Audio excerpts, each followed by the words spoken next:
CAB meeting to order. It is Wednesday, April 21, 2021, 12:31 p.m.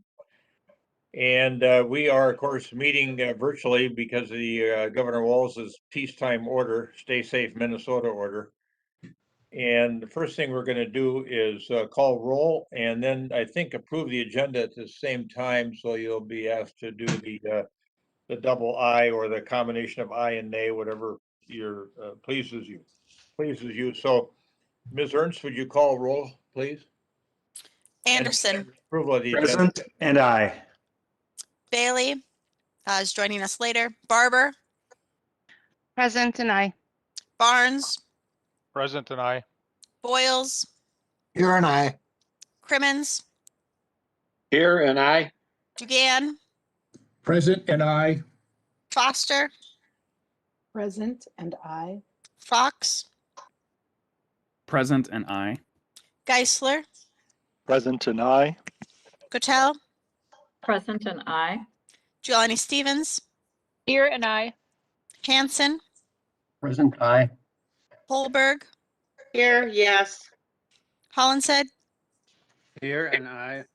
Jepson. Karwoski. Here and I. Keeley. Here, aye. Lindeke.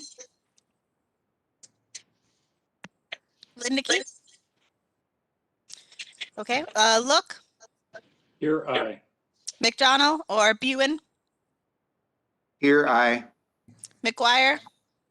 Mattis Castillo here for McGuire and I. Got it, thank you. Narayanan. Here and I. Petrick. Reich. Here I. Sanger. Here, yes. Schember. Here and aye. Stephenson. Here and I. Tolbert. Ulrich. Here and I. Williams. Here and I. Windshuttle. Aye aye. And Workman. Aye aye. All right, very good. Thank you. We've got an approved agenda. I was just thinking about George Schember's request for a little bit more of a happy nature amongst folks on the call, a few more smiles, and I think a lot of people are smiling within, but certainly a lot of contemplative thought in the aftermath of the Derek Chauvin verdict. And I think all of us are probably thinking about the George Floyd family and his friends. And really, I was thinking about it last week, that in the face of this extraordinary stress that they faced and that unthinkable loss, they were so dignified, so calm, and kind of incredibly loving of others, and wanting everything to be peaceful. It was really a tribute to their family, I thought, the way they handled everything. And then, of course, the jury who served us and represented all of us in the Twin Cities area so well. I thought they were really careful and thoughtful regarding the facts and the rendering of the verdict, really on behalf of our entire community, because the jury is nothing more than a face of the community. So I think over the past year, the world has looked at us as part of the problem of racial injustice. And now I think because of the work of that jury and the work of everybody in our community that worked on this case, we're starting to see that Minnesota can be part of the solution on racial justice too, and maybe help lead the way. So just a quick opening comment there. And thank you, George Schember, for making me think about that. We've got some reports that we usually take care of at the beginning of every meeting, and mine will be brief. We had an executive committee meeting. Just a few things out of there I wanted to cover quickly. You all don't know this. We learned this during the exec committee meeting from Steve Peterson, that there is in the second round of COVID relief funding. Everybody knows about that. Apparently, we've got about $20 million coming directly to the MPO, to the Met Council. And so in that period of July through September, we'll be making some decisions on that. And we've got some broad flexibility on the use of those funds. And so that will be that will be some interesting discussions coming up here outside the context of our normal regional solicitation work.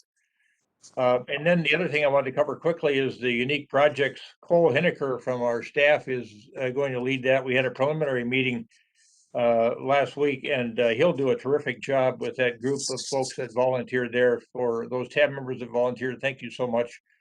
In that unique projects category is around $4 million, and we sometimes talk about unique and innovative use of those words synonymously. They're not necessarily synonymous, so we got to think about what we want to do with those funds. This group, I think, will help give the main tab some good guidance.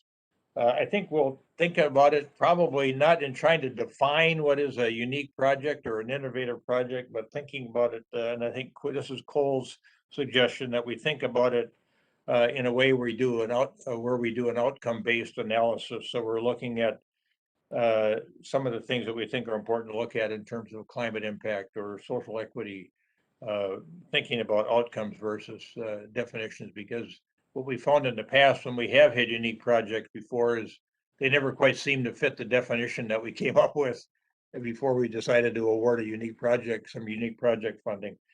So that'll be composed of 6 meetings, an hour and a half each, between now and July. And we will keep the tab posted as we move along there. So that's all I'm going to talk about relative to unique projects for the moment. And then we'll move on to the other agency reports. And Member Barnes, on behalf of MnDOT, anything to report out on? Yeah, Mr. Chair, I do have a couple items here. First, I think everybody's starting to see we're going to be starting construction season here. We've got things starting to mobilize and be out there. So with these, rather than going through all the individual projects, if again, when you're traveling or have folks that want to know the impacts, if we can watch in our kind of our news releases, but also our 511, we do have our construction link of the projects this summer. We have a few of the bigger ones still closing up from last year, but if there's specifics, I can work with folks if there's either issues or concerns. But we're getting where we'll ramp up. We'll have another bigger construction season. I know there's been folks asking about how are things still going when it comes to bids, and overall we've been doing good. And kind of the COVID impacts, we are starting to see kind of some potential issues with supplies, especially some geotextiles and certain types of supply items that may have a little bit of a delay depending on kind of how the orders are coming in. But we're anticipating overall our construction season to be similar to last year. With these a few things that have kind of surfaced here too is there's now a federal solicitation open between now and June, which is RAISE. Last go around it was Build, before it was Tiger. So for letters of support, we do have kind of a little different process, but it's trying to kind of streamline to get things through. We'll be able to contact Brad Utek from our Office of Transportation System Management, and I'll send the info to Elaine, and she can send it out in the email. Also, we've been getting requests for letters of support, kind of from the the community projects list. I mean, we've been doing. There's a lot more lists going on here with opportunities, which is good, and all the member directed projects, which is kind of that renewed earmark program that the Congress is putting things together on. So we are receiving requests, and if you have already, you should be seeing letters soon. If you haven't and are expecting to get it, please let us know. And again, I'll provide contact info to Elaine. Right now, MnDOT is working on the state multimodal transportation plan, the 20-year plan, and also the state highway investment plan, the MNCHIP. So updates are, we're going to be able to give presentations, whether that's to the local agencies, groups, and we can also look to bring kind of an update or discussion to TAB when the timing's right with that. One last item then is our Transportation Economic Development Program, TED, is going to be open this summer. There should be an announcement anticipated here in May. We got about $10 million for that solicitation. So we're thinking that the maximum award are gonna likely be smaller than previous solicitations, just so we can get those, so we have more opportunities. But so we'll give updates as that goes along. And then also DEED's going to be releasing their information on their TEDI program, which is the Transportation Economic Development Infrastructure, kind of as well here in the near future. So with that, Mr. Chair, that's the kind of the updates I have. Unless there's questions. Yeah, there's some real interesting updates there. Does anybody have any question or multiple questions for Member Barnes on his report out? Okay, one thing I forgot to mention with regard to the unique projects is that Elaine's going to set it up so if any tab member wants to tune in and observe the meetings virtually, she'll send that information around after the meeting today. So you're sure welcome to join us from an observational standpoint. We'd love to have you with us if you're interested. For either Member Barnes or Member Solberg from MnDOT, do you want to comment on the second round of COVID relief funding coming to MnDOT for the Metro District as well, and whether the tab might have a role there? Go ahead, John. Trying to get to that unmute button, Mr. Chair. Yes, so the state did receive about 162 million in COVID relief funds back in December.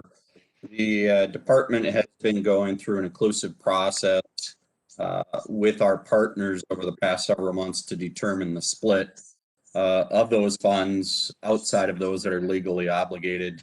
For instance, the 20 million to the MPO. So MnDOT has now broken those funds out to the various districts, and as Metro District is ultimately part of Metropolitan Council's area, we will continue discussions initially with staff about how we might move forward, but there were some directions given through the department for how those funds may be divided out. Specifically in bridge and roadway preservation, there was additional direction towards potential projects with federal funds with gaps, and then towards large mobility projects.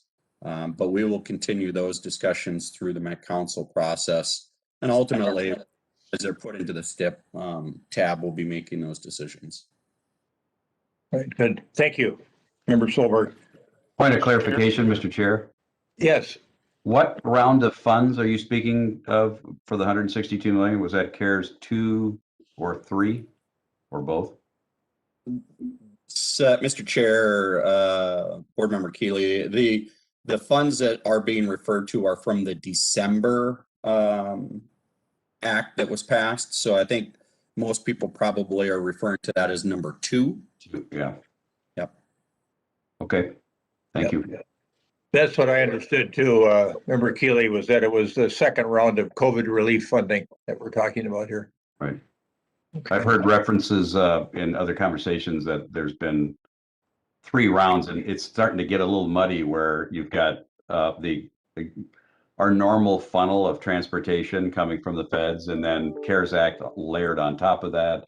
And now we have, the American Rescue Plan, and we've got the infrastructure bill coming. And so they're kind of getting, it's difficult to keep track of them all, which funds are coming from which bill, past or future. And I just had another, question on, it kind of touches on what you just touched on or talked about, Mr. Go ahead. Solberg. It's just, how are all of these funds going to be managed through this process? Because there's a lot of earmarking projects by congressional district in the forthcoming, potentially, I guess, proposed infrastructure bill. And, with all of these new revenue streams coming into the state for transportation in many cases, how is that impacting or changing any existing state allocations and bills that are funding transportation? Or is it just adding to the pot? Mr. Chair, Board Member Keeley, I think big part of that is like the second round came with a lot of flexibility, so really didn't affect the amount of state funds that currently are allocated towards transportation. The biggest issue that comes with additional federal funds is that the legislature has to authorize the department to utilize those funds. So that's probably the big issue that we need to roll through the process now. With any future funds, we don't really know in what way those will come to the department.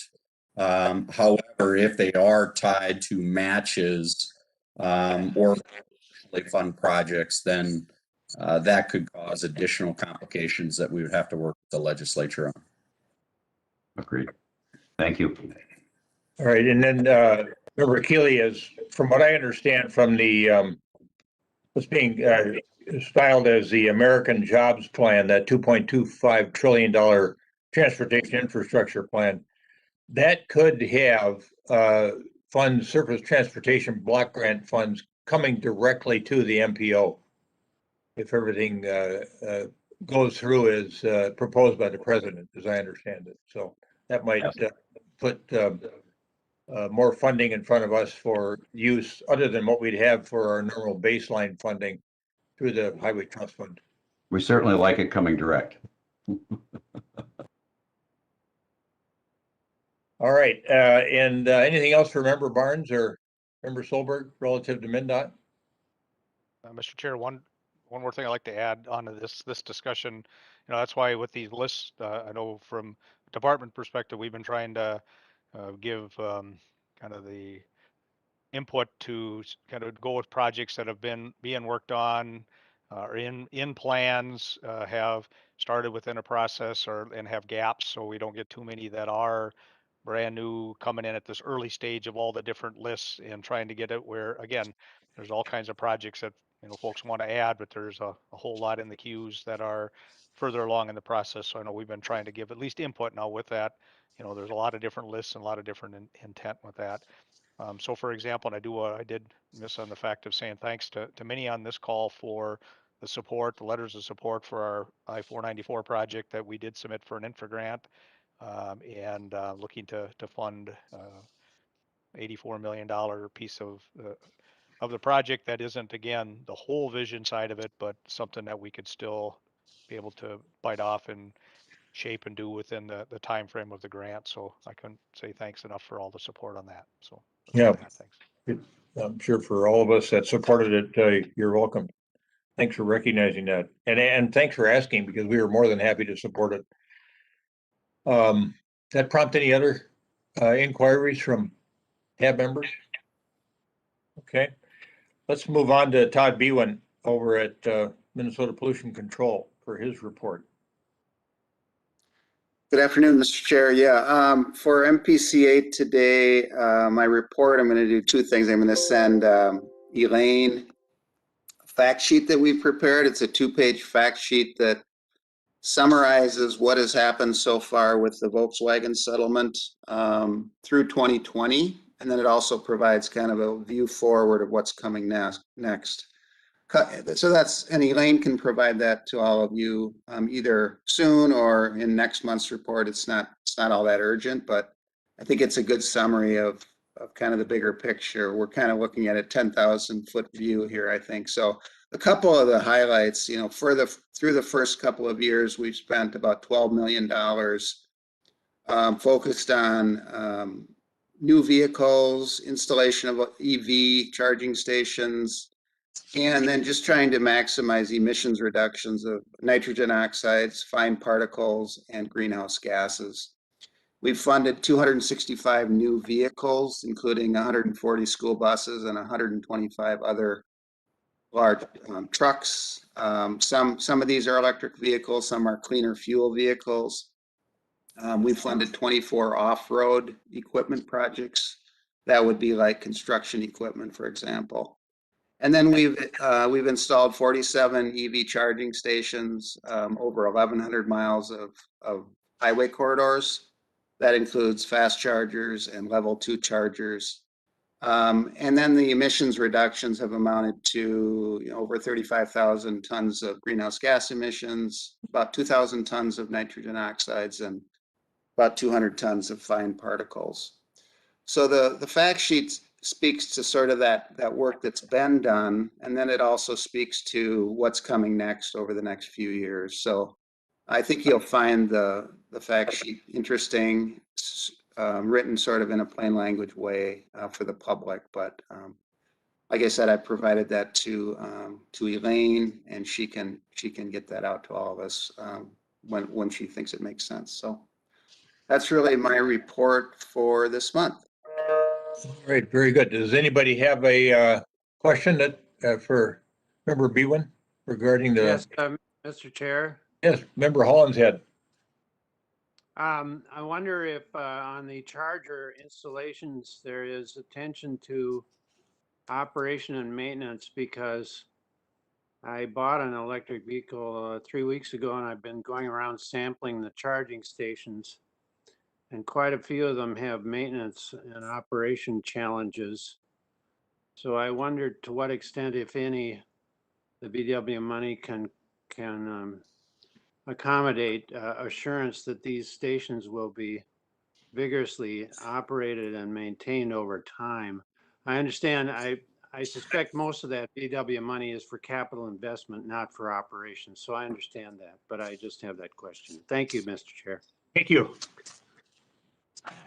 Yeah, that's a good point. I mean, the money is granted to organizations, cities, nonprofits, private, for installation of those. And then that's a good point about maintenance.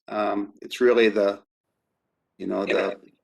organization that installed those stations that would be responsible for the upkeep. But it's an interesting point about, I have not experienced that, but I believe it, that there's ongoing maintenance and issues with those, and they need to be monitored for that. So that's a good point that I'll just sort of ask about that, and what responsibility, even in the grant requests that come in, what responsibility do people have for that sort of upkeep? I think you may be aware there's a crowdsource called PlugShare, where you can comment on the status of a charger that you are using or have just used. And if you download the PlugShare app and click on the map, you can find out the history of the charger that you click on. So that's a great data source. I hope and assume that you are aware of that. Thank you. Would you give that information again one more time, please, Member Hollinshead? It's called PlugShare. It's one word, PlugShare. It's an app available for, I believe, both Android and Apple smartphones or tablets. And it includes a number of features and resources, but the one that I find most useful is the map, where you can find the nearest charger. And then if you click on that charger, there's an I button, and it'll tell you how to comment on your experience and how to read previous comments, and you can take a photo and upload it. It's a great resource for people with electric cars. Good. And Member Geisler had just put the link information in the chat box. So thank you, Member Geisler. All right. And then anything else for Member Bewan? We'll move on to Member Crimmins for a MAC report. You must be getting more excited out there as people have been traveling more and more, it seems like. Yes. Thank you, Mr. Chair. I just wanted to mention that air traffic has improved up to 50% of the 2019 level. Last year, we were down to 15%. So that's been a 35% increase in air traffic. At MSP, we're averaging 243 daily flights. That's up from 235 last month. And the reliever airports, the traffic is 10% over the 2019 level. So a lot more people are doing private flying now. And Delta is got a flight now to Mexico City that's going to start on May 5th. And Southwest is starting daily flights to Austin, Texas on June 6th. And JetBlue is starting to fly to the Caribbean. So they're adding more routes to destination cities. And then I'll move on to COVID. We still have a testing site, state of Minnesota testing site on level 2 of the Blue parking ramp. It's free COVID-19 saliva test with results delivered to the person within 24 to 48 hours.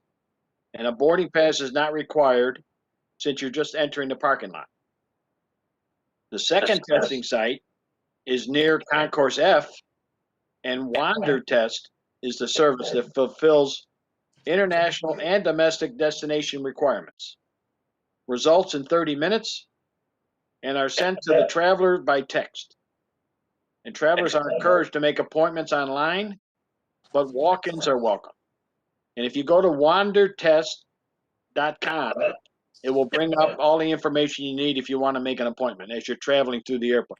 But that's the secure side of the airport. So you have to have a boarding pass in order to gain access to this one.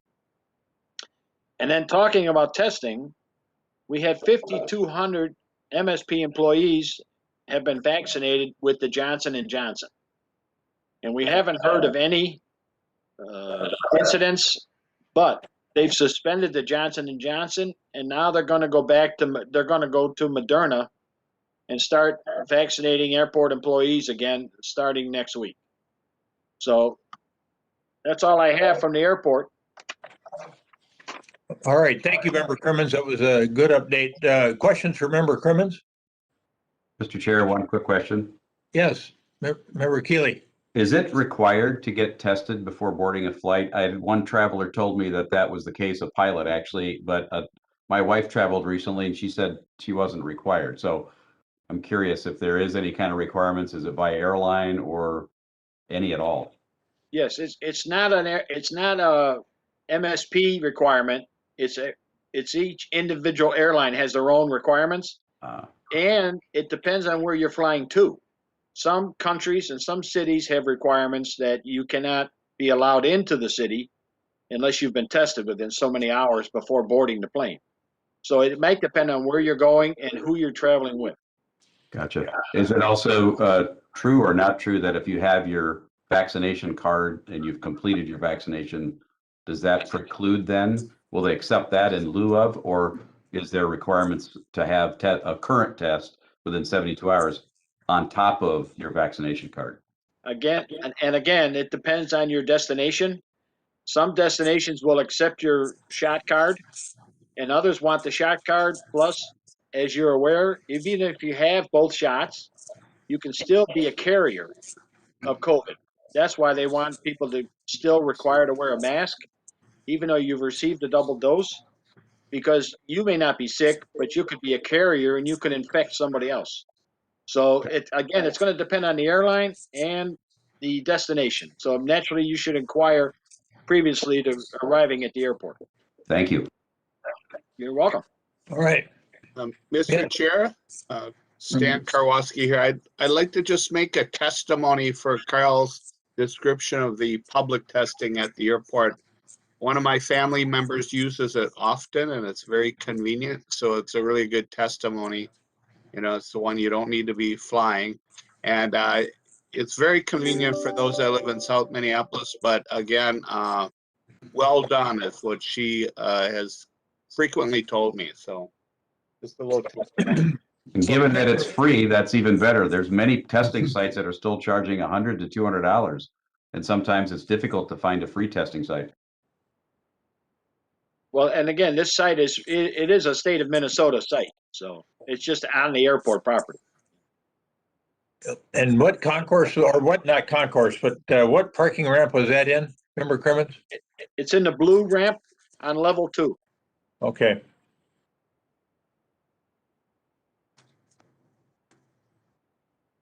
All right, very good. And then finally, Jeff Barber for the Met Council. Mr. Chair? Yes. Oh, excuse me, Peter Dugan, member. Yeah, member Dugan. Thank you, Mr. Chair. May I follow up with Mr. Crimmins, Commissioner Crimmins, for one question? Of course. Carl, always good to see you, and thanks for the update. Congratulations on your success there at the airport. I'm curious to follow Councilmember Kiwi's inquiry. Will the airlines, you foresee the airlines at some point asking if you've been vaccinated as the vaccine becomes more efficacious? And where do the HIPAA rules, collide with that? I'm just wondering where they may see this going with requiring tests, and who do you have to disclose to? And because my understanding is if one has to disclose the results of the test to board an airline, that's a health-related record, which is not controlled, but regulated by HIPAA. So I'm just curious if the airport or the airlines had looked into that. Well, the airports have been trying to get the FAA to come down with a ruling to make it consistent across all airlines. Mhm. And the FAA is not eager to do that. They're letting each airline make their own rules. And again, the trouble is too, these passports, if you want a vaccination passport, some states now are suing against that you can't require that of a person. Like you say, that's a privacy rule. So it depends on where you're traveling to. If you go to Texas, they probably won't acknowledge a shot record because they don't require it. And if somebody doesn't want to get inoculated, there's nothing you can do about it as far as of now. So I think it's mostly going to be hit or miss, helter skelter between the airlines. But I think most people are going with the destination. When you go to a city that requires this stuff, if you don't quarantine for 14 days when you get there, which might be their rule, then you could be fined. I know one person was fined, I think it was $5,000 because they violated the quarantine. They didn't want to stay quarantined for 7 days or 14 days. So it all depends on where you're traveling to. Thank you, Commissioner Chair. No problem. Anything further for Member Crimmins? All right, let's go to Member Barber. All right, thank you, Mr. Chair. So kind of continuing with some of our COVID theme here, just want to kind of let you know some things that we're doing. So Transit's playing a key role right now in getting people to vaccine sites and vaccines to the community. We've been working with the Minnesota Department of Health and are providing free rides for customers who have vaccine appointments at the State Fair vaccination site. This includes users of Metro Transit and all of the Metro Mobility customers. Also, we're providing buses and drivers for the Minnesota Department of Health mobile vaccine service. Those buses will be used to provide pop-up vaccine sites in the community in areas where transportation is a barrier to getting the vaccine or to where there's large groups of people that makes going to their site an efficient way to get the vaccine administered. Lastly, we're working with the counties also to provide on-demand transportation for groups of seniors or others who are in group living facilities to vaccine sites. So I'm really proud of the efforts that we're doing to help the vaccination effort here in Minnesota. A couple of other things, after having meetings with the Minnesota Department of Health and per the guidance from CDC and the Minnesota Department of Health, we've recently increased the passenger limits that are allowed on buses and trains to 50% from 25%. That has been in effect over the last year.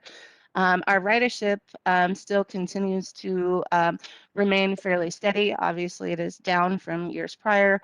However, we're still seeing steady ridership, especially on the ABRT and local and supporting local routes.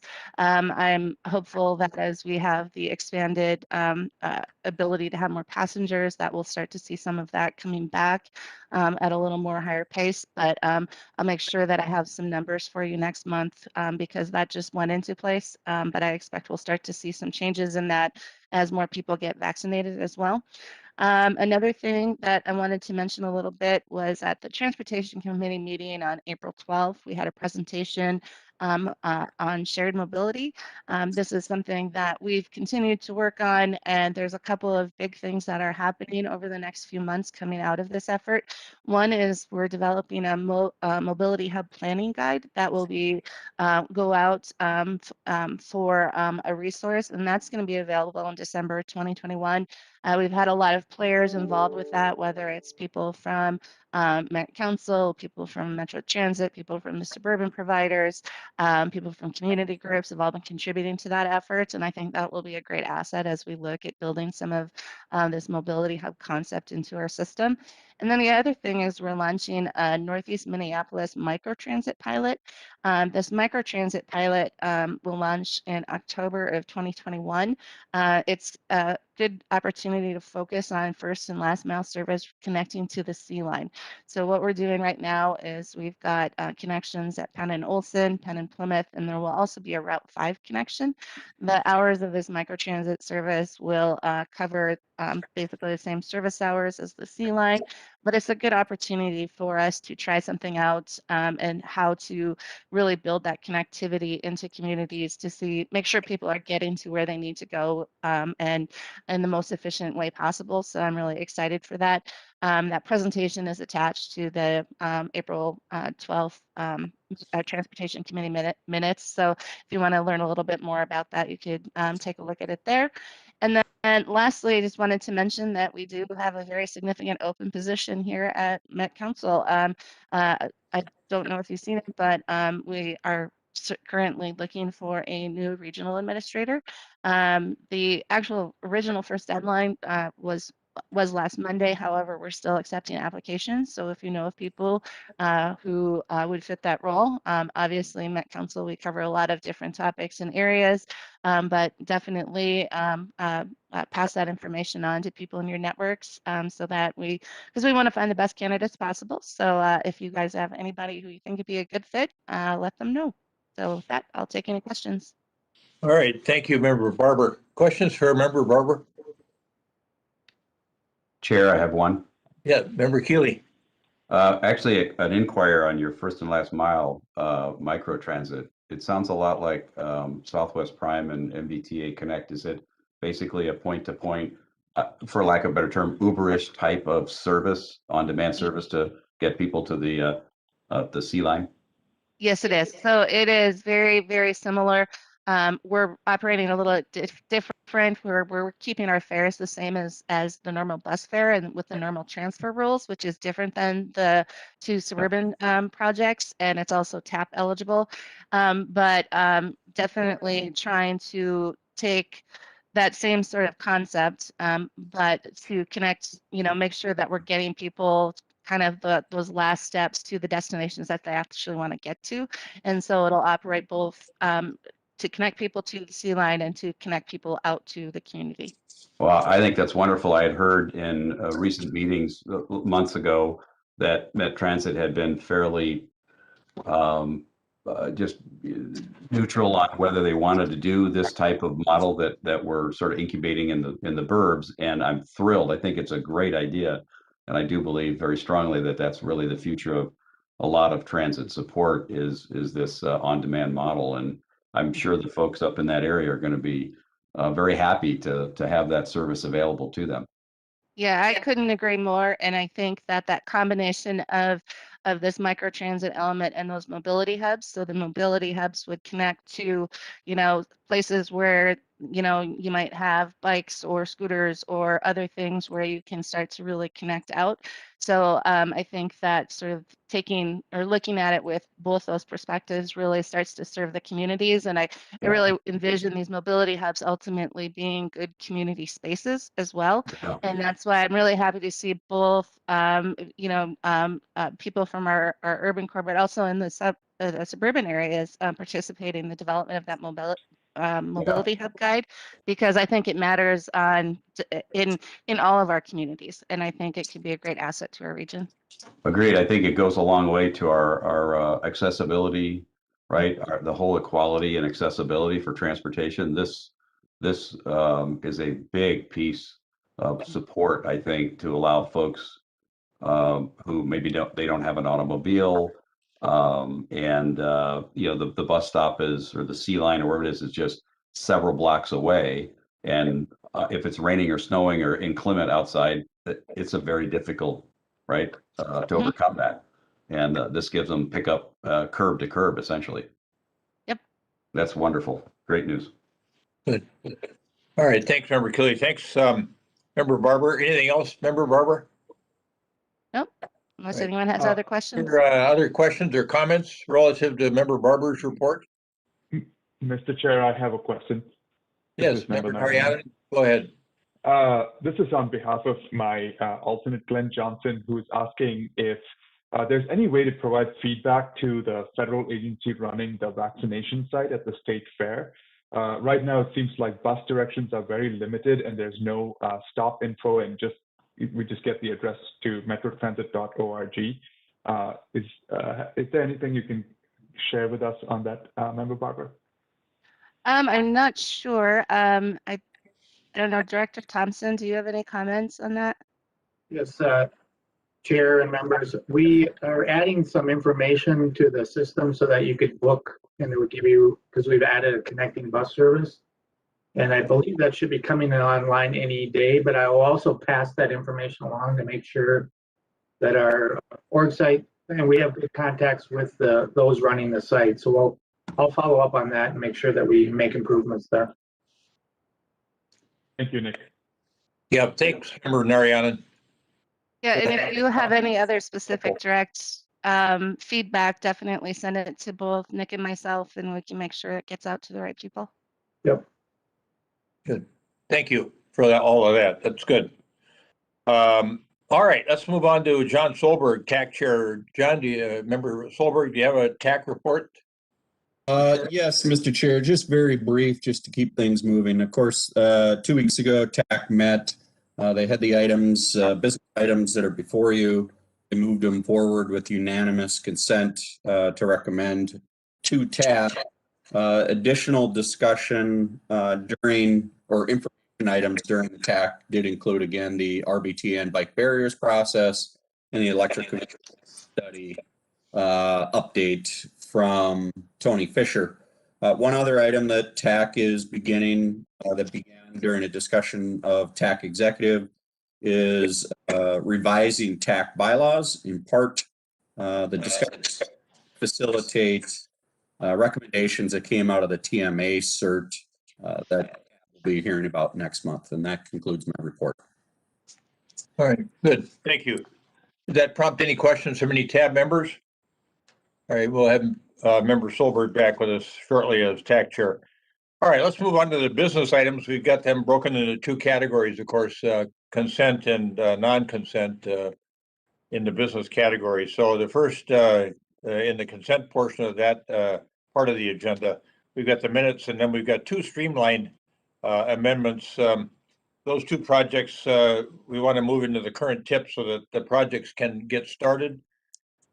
Does anyone wish to remove an item from the consent agenda? Otherwise, I'll entertain a motion to approve the consent agenda as shown.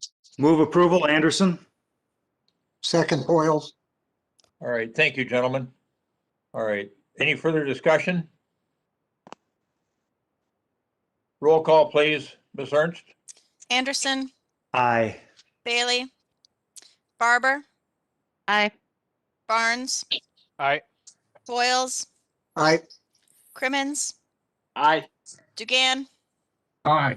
Foster, Aye. Fox, Aye. Geisler, Aye. Kotel, Aye. Giuliani Stevens, Aye. Hanson, Aye. Holberg, Aye. Hollinshead, Aye. Jepson, Aye. Karwoski, Aye. Keeley, Aye. Lindeke, Aye. Look, Aye. Bewen, Aye. Metis Castillo, Aye. Narayanan, Aye. Petrick, Reich, Aye. Sanger, Aye, but I would like to note that I have a question about this after the roll call is completed. okay, Schember, Aye. Stephenson, Aye. Tolbert, Yes. Ulrich, Aye. Williams,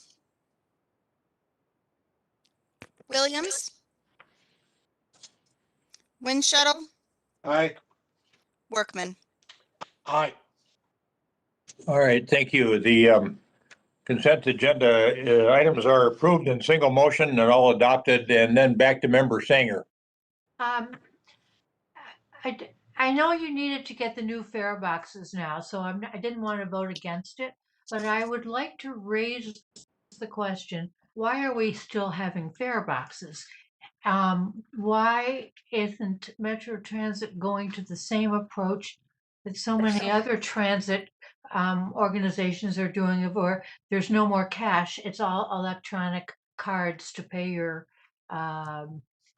fare? And which to me, it speeds up the process enormously. And I would like to encourage Met Council to start addressing that question. All right, we've got a few folks that may have a contrary opinion here, or at least information that they may want to share.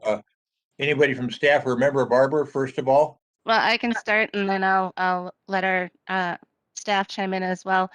There still continues to be a number of people who are unbanked in our communities. And so at this point in time, we continue to take cash. And that was a discussion that we had when we were going through the fare increase a couple of years ago, was that we still felt that there was enough people that needed to pay in that fashion, that we wanted to make sure, because our concern is we don't want to prohibit somebody from taking transit because they are not in a position in their lives to have access to a bank account. And to me, that's really becomes a fundamental equity issue. And so that was the decision at the time. And definitely something we continue to look at going forward. We do have programs like the TAP program and things like that where users are issued a card. But I think that at least at this point in time, it didn't seem, as we looked at it, it didn't seem to be the right decision to shift just to cards. All right, and Member Foster? I mean, I think Member Barber pretty much nailed it. I would also just add, I think there's always an opportunity to talk about fare-free transit systems. And once we start to explore that seriously, then I think we could start a conversation about removing fare boxes, because they would definitely not be needed then. But Member Barber got it. There's a lot of people who are unbanked. I mean, I am banked and I still will pay transit fare with cash, especially if I'm riding through downtown when it's cheaper and I got quarters on hand. All right, thank you, Member Foster. All right. Anyone else have any comment they wish to add on this matter? Just note that better than 5% of citizens in the metro are unbanked, and there's some that are minimally banked. So I would agree with Met Transit, Ms. Barber, that pulling that fare box is not a good idea. All right, thank you, Member Keeley. All right, let's move on to the only action item we have on the non-consent portion of the agenda, and that deals with the F-Line project. It's Action 2021-15. John Solberg, our TAC chair, is going to introduce the topic, and then we got a PowerPoint presentation, and we're going to talk a little bit about what's coming next as well. And then we've got to make a decision on whether to award $25 million to the Metro F-Line route as it will be described. So, Chair Solberg. Thank you, Mr. Chair. So this item again comes before you in part due to the actions that TAB took back in December, which was really awarding the 2020 regional solicitation and holding back that $25 million for a future ABRT to be determined as Metropolitan Council finished and adopted their Network Next ABRT system. And so just as a reminder that this did come through TAC. TAC did recommend with unanimous consent to move this forward and award that TAB award the $25 million to the 2020 regional solicitation for the Metro F-Line. And for more description about the F-Line, we have Charles Carlson here to give a presentation. All right, thank you, Chair Solberg. Mr. Chair, thank you. Charles Carlson, Director of BRT Projects for Metro Transit. Next slide, please. Carlson, welcome. And if I may, Mr. Chair, in recognition of your schedule today, I might abbreviate my remarks a bit to get through the presentation a bit faster, but we'll be happy to either go into any more detail or follow up with any questions. So Good. this is my plan all right today. So this item, TAB approved this item with this new category for arterial BRT. Back in September, we amended the timeline for selection. So instead of being selected with the other projects in December, it would be selected in April 2021, and here we are. The reason being that we could then pursue much more detailed community outreach and more thoughtful planning in response to the combined challenges of outreach during the pandemic as well as civil unrest last summer. So TAB took that action. Throughout the process, we've been in front of TAB with information items, most recently from Katie Roth in December of 2020. Next slide. So just a quick reminder of this process. So we checked in with TAB last as we were moving from step 3 into step 4, and now we've completed step 4, where the council has selected the next 3 lines, and that's sort of the subject of today's presentation. Next slide. So in December 2020, around the time that we last connected with TAB, we were launching a survey effort to get significant input on selection of the next lines from this list of potential near-term candidate corridors. I'm happy to report that we received over 4,100 completed surveys, including a significant effort to get in-person surveys to complement the comparatively easy effort of getting online responses. That was instrumental in our ability to obtain a more representative sample from the region. In that, we heard support for every one of these lines that is shown in this map, and pretty consistent support from what we had heard from TAB as well as through the solicitation process. So interest in providing service to BIPOC communities, providing new areas with service that currently do not have BRT or LRT nearby, and then really facilitating the bread and butter connections of our local transit system. So not just to work, but to schools, stores, and other key destinations as people live their lives around these transit lines. Next slide, please. So working through this then, we are posed with the challenge of selecting the F line and then from there selecting the next couple lines that we would hope to implement by 2040. So having heard strong support for all the lines, it wasn't really, the public input wasn't really a differentiating factor. So we looked to other things that really differentiated these lines from one another, ridership being key among them. So there's a range of between the existing and then the forecast 2040 ridership shown in this row, where Central Avenue really rose to the top, particularly in terms of the current or near-term ridership. Capital cost is the next area that we looked at, and Central Avenue and Rice Robert both being close together in terms of around $80 million cost, while the others were a bit higher. And then an annual operating cost significant to us in this time of pending fiscal cliff and forecast operating shortfalls. With a $15 million annual operating cost, the Central Avenue line is more affordable to make the next transit expansion investment in. So that really rose the Central Avenue corridor from Blaine to downtown Minneapolis to the top.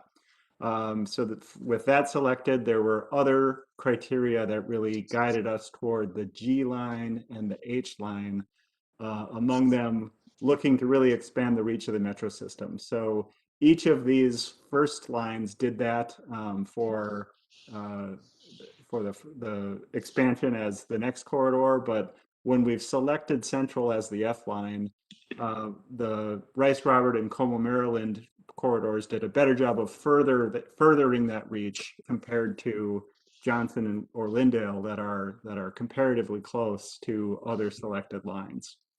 So that brought them above in the ranking. And then finally, thinking about the implementation order, working with our partners in these corridors, identified a strong preference that the Rice Robert Street corridor would actually follow the Como, Maryland corridor, so that the high quality connection into downtown St. Paul could be maintained while implementing a change of the order of the Como Maryland corridor, where that corridor would no longer go straight to downtown St. Paul, but would be a new crosstown service to the Sunray Transit Center. So when we put those together, the Rice-Robert Street corridor rose as the G line, the Como Maryland as the H line. So these would really be our next priorities following today's F line selection action. Next slide. So when we start putting these together, we have these 3 next lines now named. We'd be serving 4 counties with these new lines. There's about 40 miles of new BRT corridors between the 3 of them. This action came before the Met Council on March 24th, and the council agreed and selected these as the next lines. There are a number of additional promising lines that we looked at within Network Next, and I think there's 7 more that we'd like to implement by 2040. With this selection, really the next step would be to come back and look at all of those next lines again around 2025. Selecting the F, G, and H lines now allows us to continue project coordination and allows us to begin the planning before we would then look again at the lines that we'd implement beginning in 2030 and beyond. So it enables a lot of those next steps in addition to our candidate corridor for regional solicitation funding. Next slide. And that brings us just to the requested action today, that TAB award the $25 million identified in the solicitation to the F line along current Route 10 from downtown Minneapolis to Northtown Mall via Central and University Avenues. And with that, Mr. Chair, I'd be happy to answer any questions. Yes, nice presentation, Charles. Thank you. Questions for Mr. Carlson or for Chair Solberg? From folks, we've been working on this for quite some time. We've got the money set aside, and now we've reached that time where we are going to potentially award the $25 million identified in the 2020 regional solicitation to this particular line. Is there someone who would care to make that motion? Yes. Mr. Chair, just a quick question on the funding source for that 25 million. Where did that come from? I think staff can help on this, but it came out of the regional solicitation funds that we reserved. Chair Solberg, do you want to comment on that? Thank you, Mr. Chair. Yeah, that was part of the decision-making process over, I believe, the last year. And I think my council staff can clarify exactly when that was made, but the TAB did decide to withhold that 25 million of the total $200 million available at their discretion for transit, specifically for the ABRT corridor development. Follow-on question, Commissioner? Yeah, Mr. Chair, I just wanted to thank staff for this work. I'm particularly excited in what comes next with the G and H line, as it's a long overdue investment in the East Metro, and both of those lines will go through my district. And so just want to thanks for all the work and input and to name those as well. And with that, I'd be happy to move this item forward to make a motion. Second, Geisler. Second, Geisler. And member Reich? Thank you, Mr. Chair, and I'll echo the gratitude to the staff work, and of course the recognition of all the planning that this group had put into not only the category, but just sort of the framework of what we think a growing region should benefit from this sort of transportation investment, and in a truly systematic moment where this isn't just one line. We see the whole map. And that to me just is really as exciting as this individual line is. That approach and that commitment, both in planning and investment, I think is pretty heartfelt. I'd also note that, talking about investment in, my area, which this will go through, just the tone and tenor of my counterparts to the north. Columbia Heights is sort of my northern neighbor. It's a different county, Anoka County, and talking to the leadership in the municipality in particular, but also legislative, their not just excitement, but understanding of the importance and how they've expressed it to the legislator, how they've expressed it to each other, and how we're talking regionally in a way that we haven't been in some time. To me, that is another effect, I think, of good investment. Because it's creating a regionalist dialogue amongst local sometimes provincial conversations now are becoming more regional. And so I just a side effect that I think is noteworthy and wanted to mention. Yeah, that's a very noteworthy observation. Thank you for sharing that with us. Other comments, Member Hollinshead? Yes, I just want to express my appreciation for this as well. We watched for years as the prior Minneapolis mayor and his staff did some planning for a streetcar along this route, and that didn't go forward. Now we're going to have the F line, and I think it's a wonderful addition to the network. So I'm a strong supporter of this, and I look forward to the succeeding two lines. Since I live in the East Metro, I like the balance of this outlook, and so I hope everyone will vote for it. Thank you. Thank you, Commissioner Gattell, and then Member Barber. And thank you, Mr. Chair. I reiterate, of course, my thanks to all the staff, but I also want to say that to our chair, Mr. Hovland, you led really great conversations on this. There was lots of robust discussion about the BRT, and I know there were people who wished other lines were there, and yet we all came together to support this one that moves forward. So I just want to say thank you for everybody looking at this in a holistic way. The county staff here in Hennepin County, we support the request to continue to work with Metro Transit on all upcoming ABRT lines. Lines enhance transit services, usually right and access on county roads. So counties play a big piece in this. The county right now, our county is in the process of adopting a climate action plan. And we highlighted the importance of meeting some transit goals to make emissions goals work. And so this is where we need to be, and this is where we need to go. So thank you. Thank you, Commissioner. Member Barber? Thank you, Mr. Chair. So just a couple of comments. Just wanted to let you all know that as Charles had mentioned, this has gone through Transportation Committee and full council last month, and with overwhelming support. I think that real balance in the connected system and seeing how that whole map is starting to lay out really brought a lot of I think hope and promise as we look to the future. So with that, I want to thank all of you. I think doing what we're doing now and having this money set aside was a really bold step for TAB to take. And I really appreciate the commitment to transit in our region and the understanding of the impact that we can have for the very, very long term for our region. So a special thanks to all of you. I also do want to thank our staff, so Charles and Katie Roth and all of your teams and all of the work that you've done. You've really taken a holistic view at all of this, and I think doing this during the time of COVID with some of the constraints and limitations, you all just totally exceeded all of our expectations, and I'm super proud. So thank you very much for all your hard work. Well, thanks for those observations, and those compliments are always well received.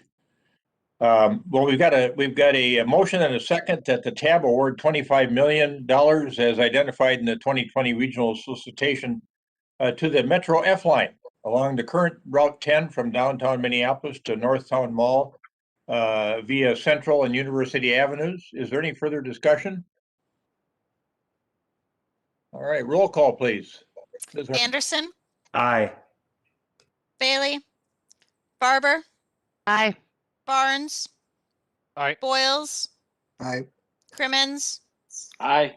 Dugan, Aye. Foster, Aye. Fox, Aye.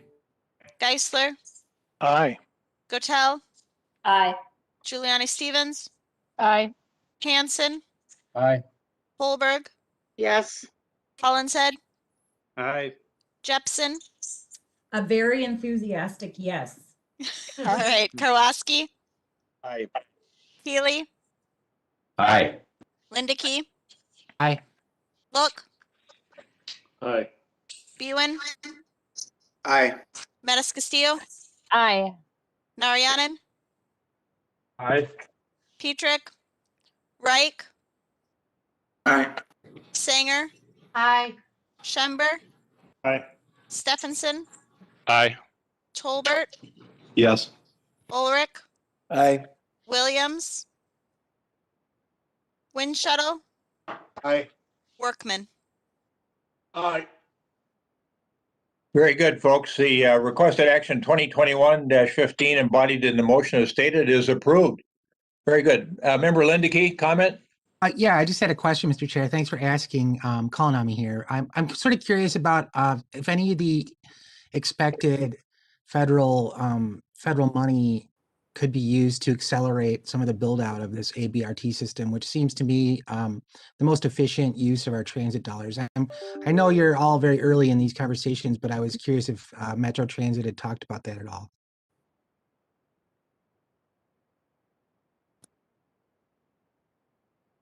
Anybody from a staff standpoint want to comment on that as to whether you've had any discussions along these lines? Member Barber? I'm really going to defer to staff. I think your point is that we're still early in some of this, and that is true. And some of this we're still figuring out how dollars can be used, especially with round 3. So I don't know that we have a full answer. I see Nick has popped on screen, so I see if he has a better answer than I do.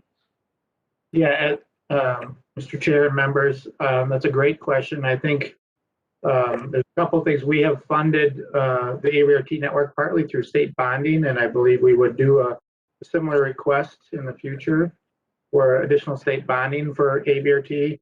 And then federally, clearly the new infrastructure bill that's being talked about includes an increase in transit funding, and I would expect ABRT would be one of our region's priorities for some of that increase in funding. So a lot of work is still being developed in what that infrastructure bill is. So we're monitoring that. So I think there's a lot of potential there. Thank you. All right, thank you. Member Lindeke, any follow on? That's good for now. Okay, thank you. Yeah, I think these comments have been so on the mark and so appropriate. Years ago when we started working on ABRT, we were a little bit uncertain as to what its future would be, but it has proven to be just a star in the transit system. And so I'm glad that we're pursuing these different routes. It is really an effective and efficient use of transit monies in our region. So now we're finished with the business portion of the agenda. We've got 3 items on the information portion of the agenda. The last 2 items, the RBTN and bike barriers update processes, the rest of regional bicycle barriers and update process, and the electric vehicle study, we can defer those to another meeting if we need to. I wanted to make sure that we had enough time with Juhi Pamplun. Ms. Pamplun is the Executive Director of the Alliance for Metropolitan Stability. Heidi Schallberg from our staff is going to introduce Ms. Pamplun, and then she is going to lead us in a little bit of a conversation after grounding us in some of the things that she wants us to be aware of first. And so I'll turn now to Heidi Schallberg for the introduction of Ms. Pamplun. Thank you, Mr. Chair and members. So just kind of as the chair acknowledged at the start of this meeting, this has been kind of an even more reflective day. And so I just kind of wanted to transition a bit to continue the discussion and information that this group has heard focused on equity. So both for this month and next month, we've invited speakers from community-based organizations working on equity to bring in perspectives the TAB hasn't typically heard from as directly. Just as a reminder to kind of help with that transition, kind of different headspace, some of the previous guidelines we had used in discussions when we started this with my colleague Roderick Southall a couple of months ago. I don't have the slide today, so I'm just going to kind of read them off. Just reminders to please listen deeply and stay engaged, to know that virtual meetings can be tough to kind of pay attention sometimes, but please try to maintain that focus. Please, of course, be respectful of each other. And then just the last 2, just acknowledging that discomfort is okay. And that is something that commonly comes up during equity work at different times. So just please allow space for that if you feel out of your comfort zone at some point. And this lastly, be curious and ask questions. So this part of your meeting will invite discussion at different points. So you can speak up, raise your hand in WebEx, or use the chat. Staff will also be watching those to support our presenter, who I'd now like to introduce and who we greatly appreciate being here today. So Juhi Pamplun is the Executive Director of the Alliance for Metropolitan Stability. At the Alliance, Juhi coordinates the learning table for the Equitable Development Principles and Scorecard, and convenes an emergent table representing the BIPOC small business ecosystem, the Business Resource Collective. With Metropolitan Council, they have participated on a work group to continue to refine the equity criteria of the regional solicitation, and previously engaged with Metro Transit as a member of the Blue Line Coalition. Juhi has over 20 years experience of organizing for systems change on issues of transit, small business, wealth building, community safety, and house equity. I have a degree in women's studies and a master's of public health from the University of Minnesota. And with that, I will turn it over to Juhi. Thank you. Ms. Pomplun, welcome. Thank you, Chair Hovland. My last name can be easily just said with an I at the end, so Pomplun. Pomplun. Yes, so much easier to say it that way. All right. So thank you. Thank you, Chair. Thank you, Tab, for having me here today. I do have a slide presentation to kind of keep me on point.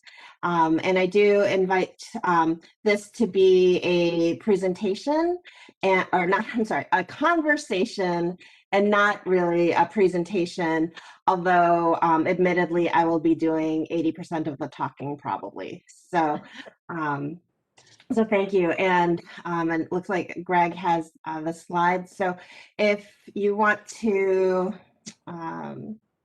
move forward, then Greg, I need to figure my stuff out a little bit. All right. So the Alliance for Metropolitan Stability, or the Alliance, is the organization with whom I work, and our mission is to advance justice and equity and economic growth and land development here in the Twin Cities region. We are a 26-year-old organization and a coalition-based organization, both as an alliance of 33 organizations, as well as building tables around issues of development, transportation, housing, small businesses, to work to promote systems change and equity for our communities of color and low wealth communities here in the Twin Cities region. So next slide, please. I wanted to define the objectives for today just to kind of keep myself on track, and also to let you know what to expect. And so I'll start out by affirming why equity is important in transportation. I know that this will not be new to you all because this is the conversations you've been having, but I want to put us all on the same page with that. And then understanding the importance of intentionality and planning. And so, so I'll talk about aspects of that intentionality that can be put into the planning. And then finally, to talk about the equitable development principles and scorecard, which is a tool that you, your developers and planners, community can all use to be, again, on the same page about what equitable development is for your communities. So next slide.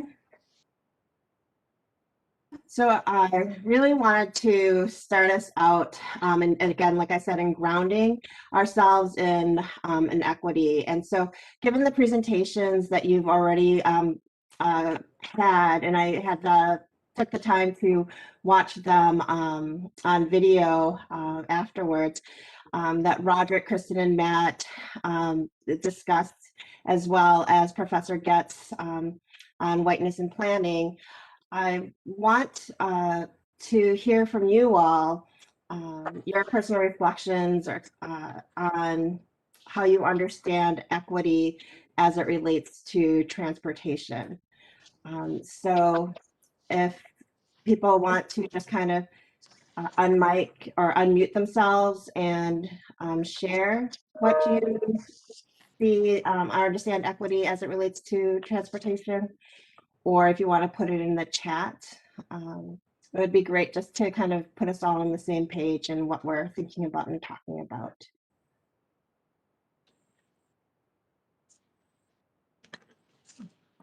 All right, other folks that would prefer to use if you prefer to use the chat, go ahead. If you want to respond to the question, it's hard to see here. Maybe you could just speak up. Yeah, this is Matt Hollinshead. Thank you, Member Hollingshead. I think my simplest conception of equity is in transportation is that people of all races and backgrounds and incomes have equal access to primarily necessities, but also destinations of choice. And that would be my definition of equity, as simple as I could get it. Thank you, Member Hollingshead. Others? Mr. Chair? Yes, Member DeGan? Yes. Juhi, how would you like us to refer to you? Is it by Juhi? Is that okay? Okay, thank you.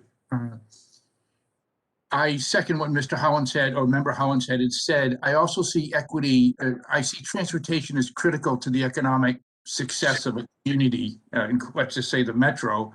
And that means it's got to be available to everyone, particularly workers and folks who depend on transportation or public transportation as their means of getting around. As I said, the economic part, because of I believe because transportation plays such a demand in economic, plays such an important role in economic development, that if folks do not have access to transportation, then perhaps they cannot participate in the success of the economic success of the community. Thank you, Johi. Thank you. Others? If I might add, Member Geisler here, I would, to me, as far as transportation and equity, transportation is a catalyst for equity, in my opinion. It is the thing that binds and connects a lot of things. I've had a lot of conversations about, developing workforce, developing housing, developing, services, and equitable access to those things furthers equity in scalars to me. And with how you get to home, work, and services is through transportation, whether that's transit, whether that's road, whether that's whatever. But it is the thing that can enable equity to happen in other places, and so it kind of catalyzes equity happening throughout the region, throughout the area, and assists those other equity approaches and solutions in accomplishing their goals.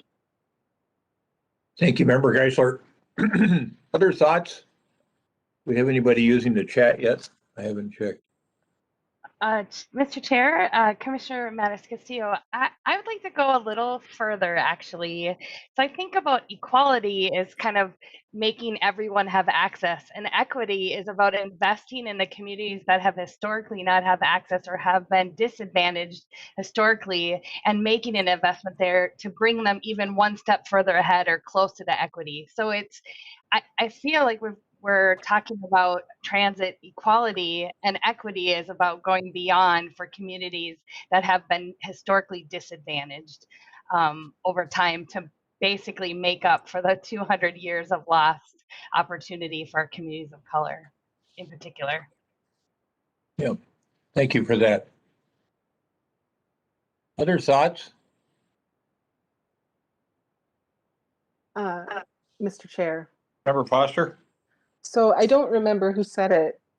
I didn't take very good notes, but on one of the last presentations, someone had talked about how everything is normed to white people.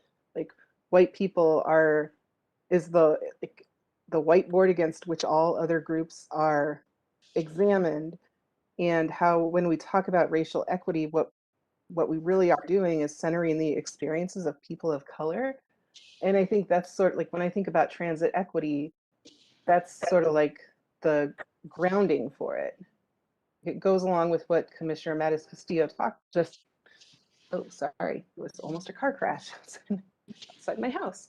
That's sort of one of the groundings that I stay in when I'm talking about it.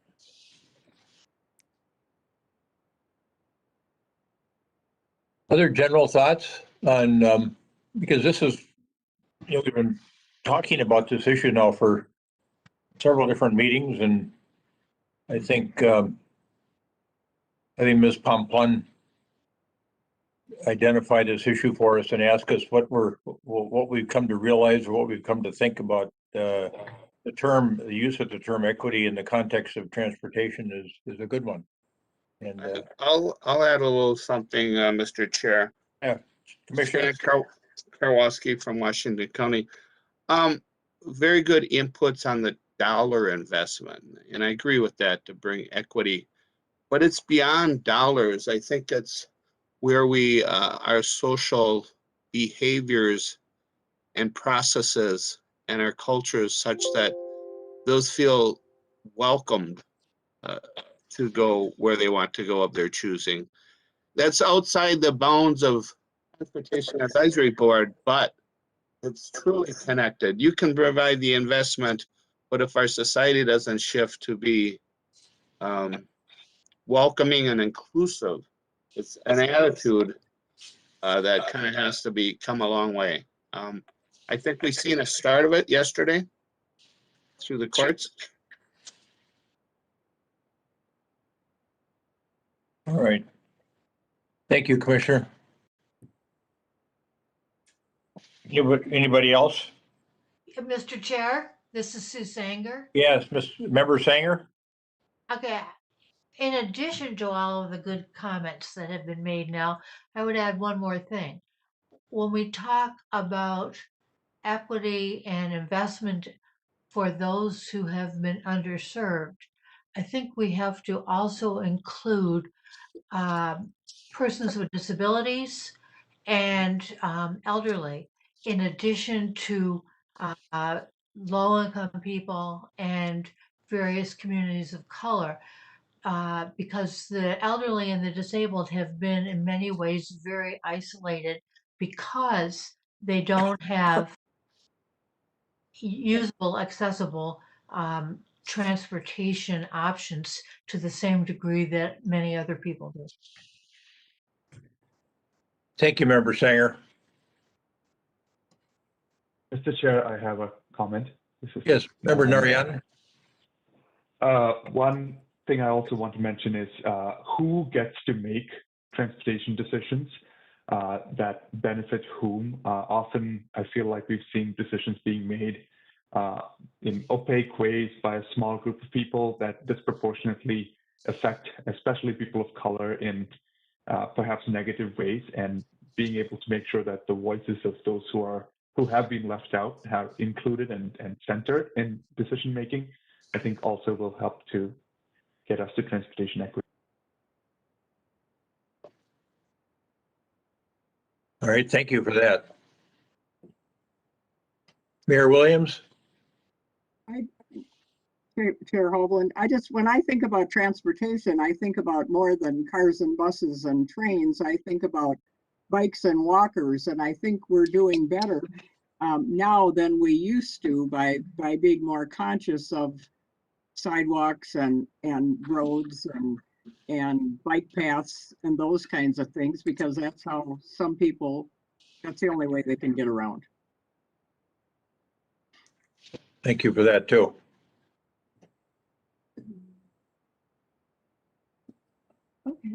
We've had comments around access. We've had some comments around need. And I'm wondering if that's causing folks in the broader group to start thinking about whether that means we should be heading one direction or another. Because to me, access deals more with, I would say, the concept of equality, where you give everyone the exact same resources. But when we're talking equity, we're really talking about distributing resources based upon the needs of recipients. And I think that's what this tab has been wrestling with is, are we in our work where we tend to track, but we tend to be mindful of congestion. Congestion is caused by economic prosperity. And so if transportation funding is constantly chasing congestion and prosperity, that means you're going to leave some people behind. And you might be inadvertent. In some places it might be purposeful. I'd like to think in Minnesota it's been inadvertent. And I think we've all come to realize that we need to be thinking about distribution of some of our resources based upon the need of our potential recipients. You know, when we talk about North Minneapolis, where only half the people have access to a single an automobile, you know, and that idea of being able to make sure that you're able to provide that linkage between jobs, transportation, and housing. All of these things are important considerations. So those are just a few of my thoughts, Ms. Pomplun. Yeah, thank you, everybody. You have some really great thoughts around equity and how it relates to transportation. It actually makes me think that maybe you looked at my slides ahead of time, because I think this is exactly what we're going to be talking about. And you guys, much of what I'm going to say, I actually think will be just affirming, you know, what you guys are already thinking about equity. And, you know, and I hope, just for the sake of all of our time, that I further that thinking a little bit with this conversation. But I think you guys are all on point and really thinking, you know, it's not just about the structure of what is providing that transport, you know, ability to transport from A to B, but it's the access, it's the history, it's the who makes decisions and the power of making those decisions. It's who is being centered, and, you know, is it and whose needs are being met by the project and system. And so I think you guys are all, you know, very much on point, and are really already thinking about important aspects of moving our system from just, you know, being something that divides communities to something that helps to unify and bring communities together. And so, Greg, if we could go back to the slides.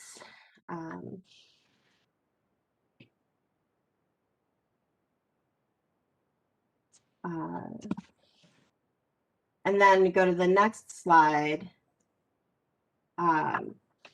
So taking from what I heard from the previous conversations, and just from the landscape of work that I do in talking about equity and working with systems to transform themselves to be more equitable, some of the things that I observe is how equity sometimes gets appropriated, and when people, you know, insert the word equity, they're really talking about equality or parity, which I think many of you mentioned in your comments about equity, that access is really just equality because you're creating this platform that everybody has access to, but the ability for people to access it is very different. And so that equity oftentimes gets used as a synonym for diversity and inclusion. And so you're just talking about people of color, and you're not really talking about the systems that perpetuate the inequities, right? And so again, it gets appropriated inappropriately. Like I just mentioned, a euphemism for people of color, or people approach equity as a tweak to the existing system, when these systems, as Professor Getz talked about, or Dr. Getz, are, you know, truly embedded in this country that was based on, you know, white supremacy, and given the fact that of who our founding fathers were and the role people of color have played within the building of the country over the many years, you know, we are different now than we were then, and those systems perpetuate. And so tweaks do not always make the changes that we're seeking, right? And that equity might be time limited. We have this measurement of equity or equality or diversity in this moment, we've met our goal. And again, I think we all know that we can make tweaks and shifts that have short-term effect, but equity really needs to have that long-term regenerative effect. And equity really isn't justice. I think justice needs to have an aspect that is a form of reparation, right? It's a form of restoring a community and making it whole. And equity doesn't necessarily always have to do that. although I think it is a goal. And so you'll actually see that on the right side of my slide. When I say that equity, just very much like Roderick said, is that equity isn't not just an outcome, but it's the process. It's a process, right? So it's hard to imagine that we'll ever be finished with it, though that is the goal. Equity is human-centered, so very much to, I think it was you, Chair Hovland, that talked about that it's about the needs, and somebody else, I think, Member Dugan, you also said that it's about the needs. It's about where do people need to go to, what is it that they, what is the modality people need to get it. So it's being human-centered and making sure that the project is enhancing the livability for the communities it is serving. And it's not what I've experienced in projects that once that human-centeredness piece is kind of gets timed out and overshadowed by timelines and budgets, right? And so it's really important to keep the human-centeredness as the goal and metric throughout the process. And equity can be relative to the communities. What I need to feel whole and included and feeling like I have access to something is and can be very different from another person, right? And so there's some relativity within equity, which is why it's so hard to define in one single definition, right? Because one community has a different need than the other, but it doesn't mean that any one need is more important than the other. And then that equity is reparative. Like I was talking about, that there is an aspect to equity, the causation towards the need for equity, right? Again, the history of this country, the role that people of color played in that, the exclusion that was very intentional over the first couple hundred years of this country, that there needs to be some form of reparation in that, right? The efforts to control communities, whether it be through policing, whether it be through the putting of memorials to military people who cause great harm to communities in the middle of our communities. There are all these different ways that control and harm gets perpetuated from history, and so there's a need to be reparative to that. And then, like I said, regenerative, that it's not just about in this moment that it creates a benefit, but how does it strengthen our communities 10 years from now or a generation from now? How do my kids also benefit from it? And so wanting to make sure that the benefits continue and build upon itself into the future. So next slide. And then, like I said, equity is very difficult to define because there are so many different aspects to it, very intersectional across many systems that have created the inequities today. Correcting the education system isn't going to be, the cure for poverty, right? And so there's many different layers to it. But within the Alliance and the fact that we are a coalition-based organization that builds tables of communities to address the different issues in the region, we have been able to define 4 prime principles within equity. So the next slide. And so these are not exhaustive by any means, but we think that these 4 principles are essential to achieving equity, which one is that it's a human right, that we all agree that everybody should be able to benefit from an investment, a project in our communities. And oftentimes, and too often, you see that within the creation of a benefit, people start talking about exclusion. Well, because there's this perception that people are going to take advantage of systems or whatnot. And so we start to go into how do we create exclusion to ensure that certain people can benefit and are not disturbed in that benefit, right? And so we have to agree that it's a human right and that we strive to make it accessible and beneficial to everybody. Next one. And that, and I think it was Amity, I remember Foster, who said that it's claimed and defined by those who are most harmed by the systems of oppression, right? And so we are centered in those communities who have been most harmed. And so I know that when we talk about equity, oftentimes persons want to talk about youth, persons want to talk about our seniors, that definitely systems have ways of excluding young people and seniors. However, when the Alliance, when we are talking about equity and communities that have been left out and most harmed, we're talking about those who have been harmed systemically over generations and throughout the history of this country. And that those are the voices in the communities that we feel need to be able to come forward and be built upon right now, and that that we need to be shifting how things work in this moment. So if we can go to the next slide. Oh, okay.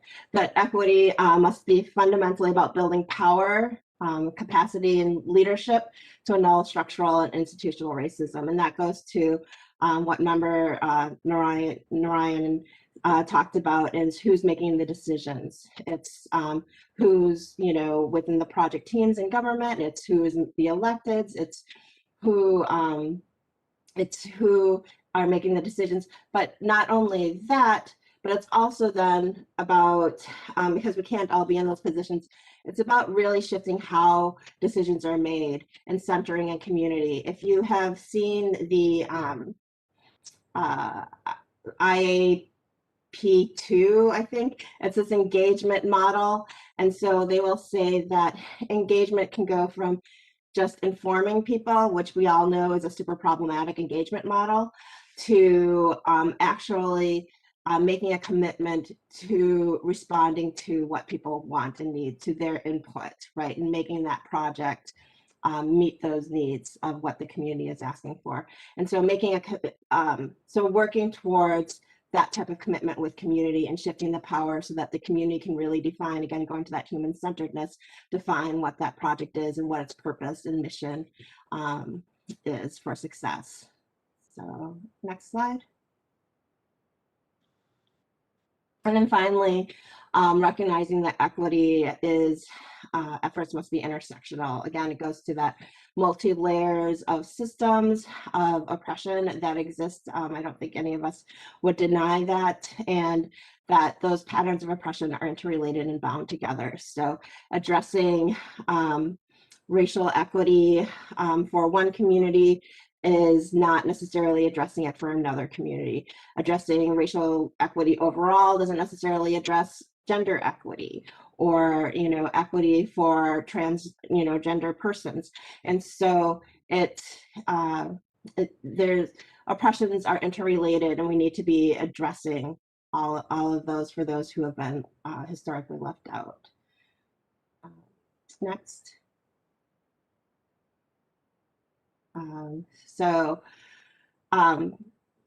What I thought were going to be big concepts for you, and seemingly unrelated to transportation, or your role and authority as TAB members and the roles you play in your communities otherwise. And again, like I feel like I'm reflecting a lot. I reflected a lot of what you guys already named, but I'm wondering if you have any new reflections from this information of talking about equity being a human right, human-centered, centered in the communities, historically harmed, intersectional, shifting power, being reparative or regenerative. Are there any reflections to that, or does it spark any further thinking for anyone?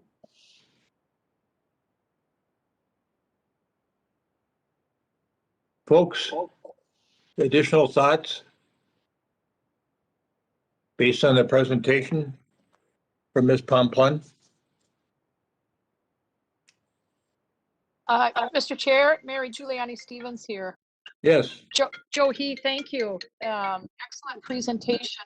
I just had a quick question on clarification as you spend time defining this, the equity as a human right, and you reference, immigrants and low income. Is that non-white immigrants and non-white low income people, or are those broader categories? Can you just share some of your thoughts on that?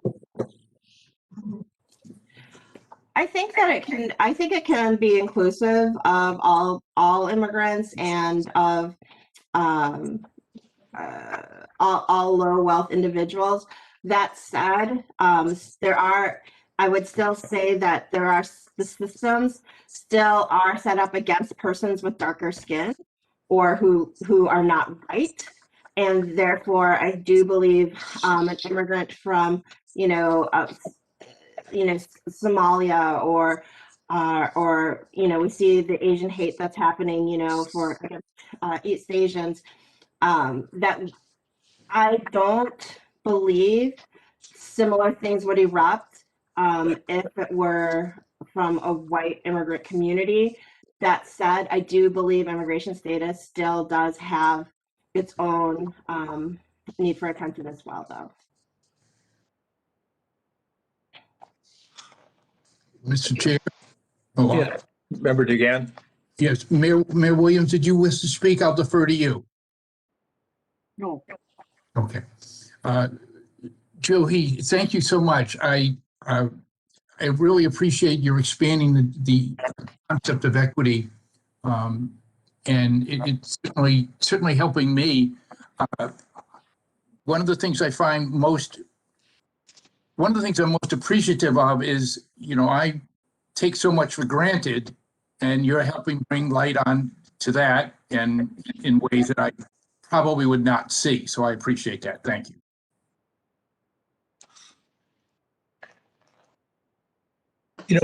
Yes, Member Foster. I would just say on that last slide you showed up in the bottom, it said that racial equity work is regenerative. And I often don't think about it and maybe this is just like negativity that I stay in all the time, but I often think of it as like only reparations and it stops there. And thinking about like the forward facing idea that our transportation system could actually be regenerative in the communities that it is also repairing kind of shifts how we think about the development then. Like, what is the possibility of change in this community? And not like gentrification change, but just like, what is the support that the community will need going forward that isn't just making up for what was destroyed? Like, it really is sort of focuses on the idea that I think other people said it earlier, like transit equity is or can also be providing access to even more equity, like opportunities for more equity. So that was just like a refreshing and a good grounding to sort of sit in right now. So I appreciate that very much. I was going to say, Ms. Pomplun, that over the years I've been on the tab, we have this, part of the work is really technical, done by the engineers. Part of the work is policy driven with input from the engineers for the tab itself.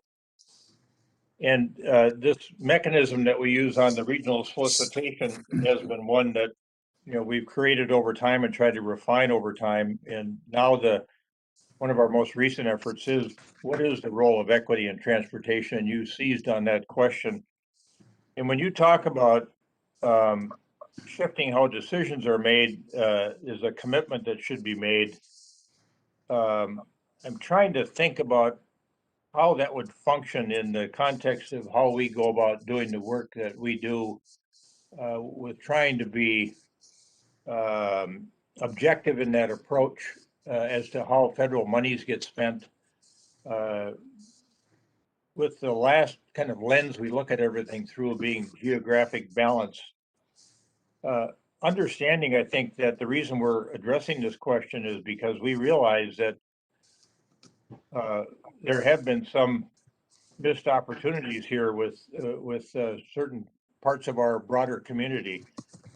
So how do we go about strengthening those communities? How do we potentially shift how decisions are made, or how we go through that process of reaching a decision and meet those sort of goals that you described that should be there when you're thinking about equity? Does that make sense? Mhm. Yep, Chair Hoagland, would you like me to respond? Please. Yeah, I think that's an excellent question. And I think it takes time, right? Just like with the regional solicitation, I think there was a desire to just mandate everybody does like this in-depth, ongoing community engagement, and there is a recognition that, well, if you do that, nobody's going to score 0 because people have to learn what does that look like, how do they do that, and and doing engagement for the sake of engagement is not meaningful either. And so I think it takes time and coaching to do that. And so to make a commitment to community. So when you go out and do engagement and you hear communities say that they need greater access to jobs, and what does that mean? Does that mean job training? Does that mean actual jobs? Does that mean we want any job, or does that mean we want career-oriented jobs? And so hearing what people are saying and letting, working with them to define that for better understanding. But then, going from there to back to the project, how can this project help meet that need, right? And I think I heard people say that earlier. How can this project meet that need? And so does that define where station areas go? Does that define the route? Does that define what access looks like, knowing that there might be, I mean, we have universal access kind of expectations, but are there specific things that are going to be necessary for it? Circulator routes that go with it, I'm just kind of thinking off the top of my head without really knowing in depth everything that goes into a project.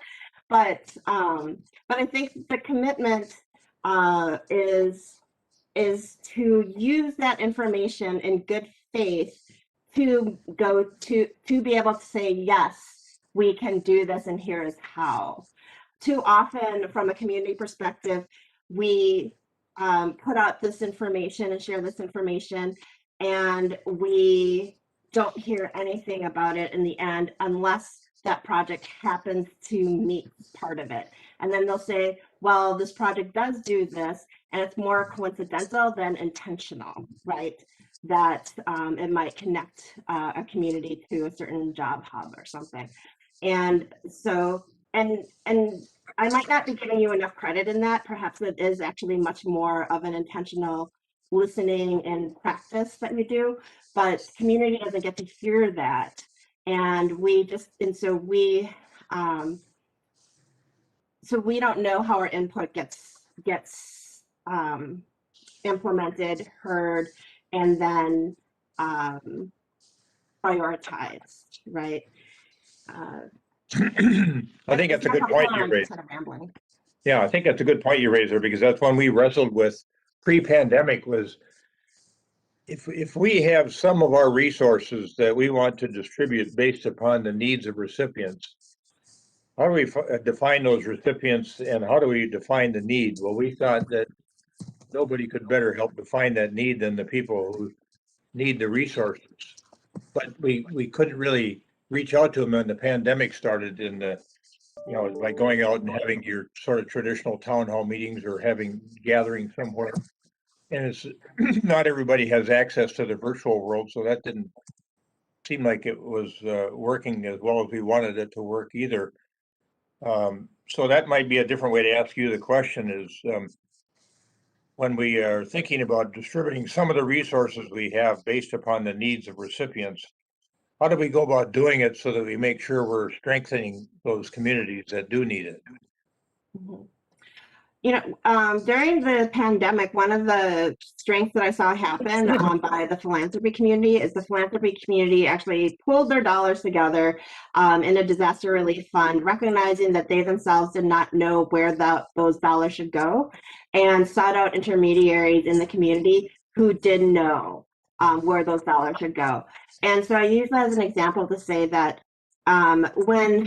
when you don't have the relationship and ability to gain that information, then there are people out there that do the work, have the relationships, and can help you get that information, right? And so by cultivating those relationships with those community partners and building their capacity, that's really an important part of it, building and supporting their capacity to maintain those relationships with their communities, then that can help you get information quickly and broadly and across diverse communities. All right, so the And vice versa. extent you have knowledge on some of those intermediaries, would you be willing to provide those contacts to Heidi Schallberg? Sure. Mhm. Yeah, that would be helpful. Thank you. Other questions for Ms. Pomplun? Yeah, Mr. Chair? Yes, Member Sanger? Yes. Yesterday when I was going through your whole PowerPoint that was provided to us, and I listened to you today, there is, to me, something that you haven't, which is this. You talk about importance of equity in transportation, and you have made many references to transit projects, and you also made reference in your PowerPoint to sidewalks, which makes a lot of sense to me. But at TAB, a fair chunk of the money that we have to allocate goes to freeways and other, relatively high-speed roads. We don't get involved with local street routes. We're talking about high-speed roads. And the question to me, I've always been perplexed by is, how do you measure equity when it comes to freeway projects? And I know you have a scorecard approach, which is great, and you've talked about looking at the outcomes, but how would you measure success of applying equity principles to roadway projects? Mhm. Yeah, I think that's an excellent. I'm sorry, Chair Hovland. Yes, go ahead. Okay. I think that's an excellent question, Member Sanger. And if we go to the next slide, it may not help us immediately, but it may help us in the moment. So if Greg, you went to the LRT station area hypothetical, yeah. So there's nothing in here that's specific to an LRT station here, but so if we take those different principles or values that we talked about and applied it to a roadway project, we would, talk about it being a human right, that everybody has a right to access it. And what does that mean? And perhaps that impacts the width of the road, perhaps that impacts the ability to have an overpass to the road for pedestrians, perhaps that, or a physical barrier for cyclists to be able to use it safely.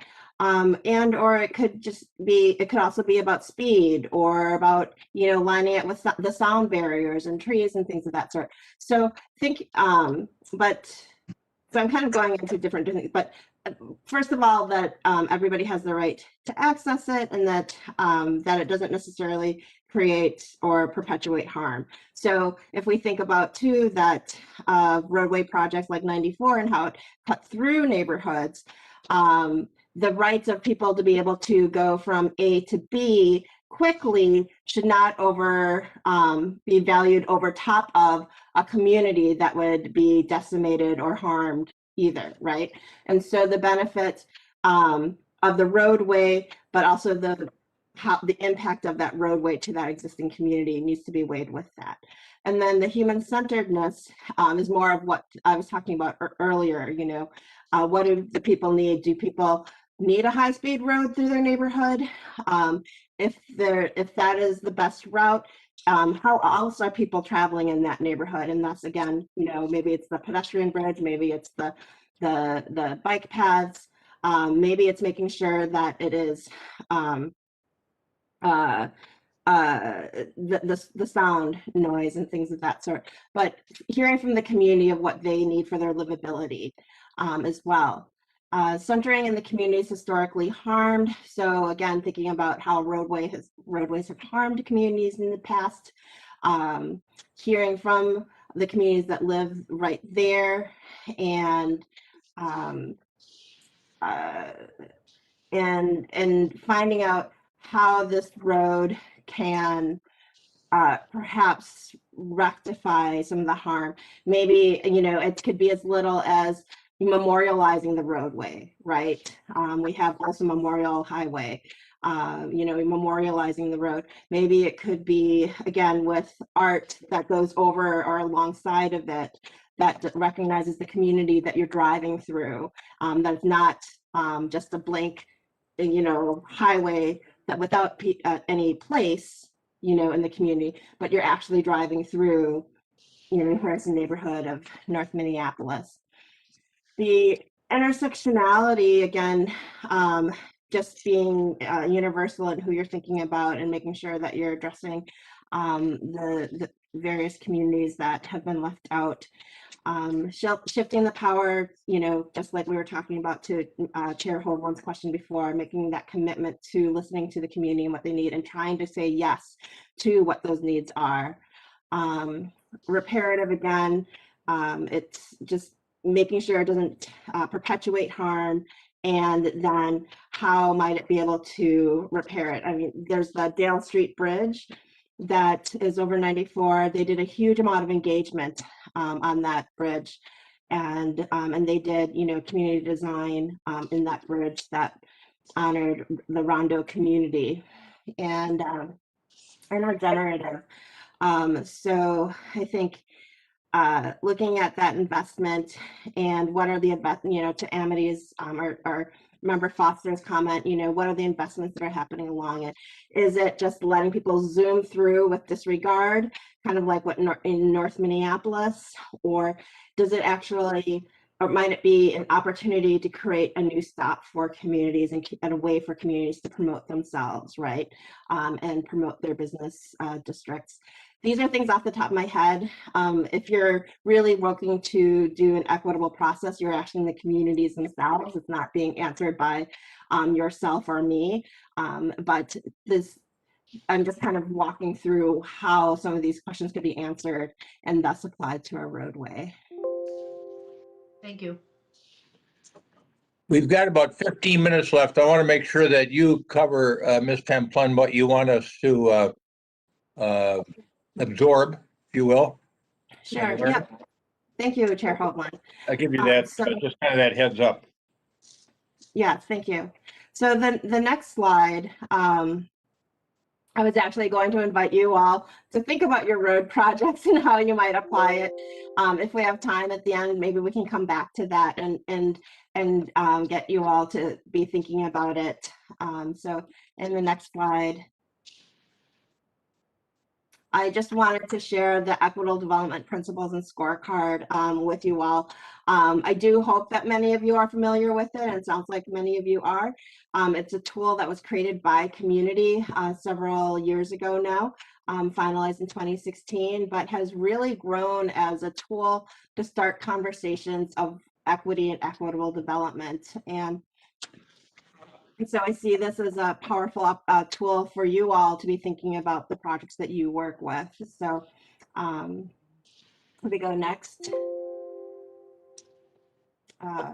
So the scorecard, just as a high-level overview, again, it was created by community, and it was created out of the need to have a shared definition of what equitable development was. There was a lot of pressure investment happening in community, low wealth communities and communities of color, where communities were feeling very threatened for displacement. And so wanted to be able to push back on development projects to make sure that the development projects actually were going to benefit the existing community, but they didn't really have any framework to work with to have that shared language. And so the scorecard was created. And one of the great things about the scorecard is how it really forces one to think intersectionally, not about the identities of communities, but intersectionally across issues in a project. And so I apologize, I don't recall who mentioned it before, but one of you had mentioned early on about how it's not just about roadways, but it's about the housing, it's about the small businesses, it's about the education and opportunities that get created. And so the scorecard has all of that and forces a person who's using it to think about how their transportation project does impact those different areas based on the principles. And the tool is not intended to be taken off the shelf, although it's okay if you take it off the shelf as a starting point, but it's intended to be about conversations and engaging the community to gain the community input on what equitable development is to them. It can be used for a single project. It could be used for a master planning process, so a whole area. But it's about engaging the community that's going to be most impacted by that project and centering their voice in the definitions of equitable development. So if we go to the next slide. The scorecard is only as good as its users. So again, it's not about me defining it. It's not about you defining it. It's about going out and talking to those communities that have been most impacted, historically affected by development in the past. And so without those voices, then it's just a check mark that you did something, and it's not really honoring what the tool is intended for. The scorecard inherently is a scorecard, has scoring, and some people are turned off by that, but I always say that the scoring is important because it allows a project to know where it sits in the rubric of equitable development that the tool provides. And it is not the end point, it's the starting point for the conversation then. So if community says that this is scoring at a, 20 out of 100 points for community engagement, again, it's not to say that that is a bad project. It's an opportunity for that project to say, hey, well, how can we improve this? What do we need to do? And to be able to build that partnership to bring up the score. And so essentially, because it's really about these conversations and about how do we meet the needs of the community, it's just how development happens, right? It's not a development happens in isolation and gets proposed and then passed by the city and a community ends up with it. It's a partnership with the community to create something that benefits it. And finally, that creates intentionality and centers community in the purpose and mission of the project. So kind of going back to that human-centeredness, the tool, again, because of the conversations, because it inherently needs to have community voice, creates intentionality and centering in that. So if we go to the next slide. The tool has 5 principles currently and 1 coming soon. And so the 5 principles of the scorecard are around community engagement, transportation, housing, land use, and economic development. And so again, that's what I'm talking about when it forces this comprehensive perspective of a project. So you can't just be doing a transportation project and ignore these other aspects of it. Understanding how it impacts the others and then addressing that together is really important.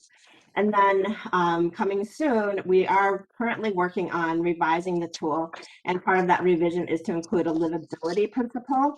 And that livability principle talks about the belonging and inclusion that I think one of you, Karwoski, actually, member Karwoski talked about, is that member of that inclusion piece. And so you can have the perfect development with, transit access and jobs, opportunities and affordable housing. But if it doesn't provide a sense of welcoming, if you're it's a highly secured building that is just blank white, no sense of culture, it's not enhancing the livability of a person. It's not what we would really say is an equitable development. And so, so we're adding this livability principle to it. And currently, and we should have a working draft by June for that. So next.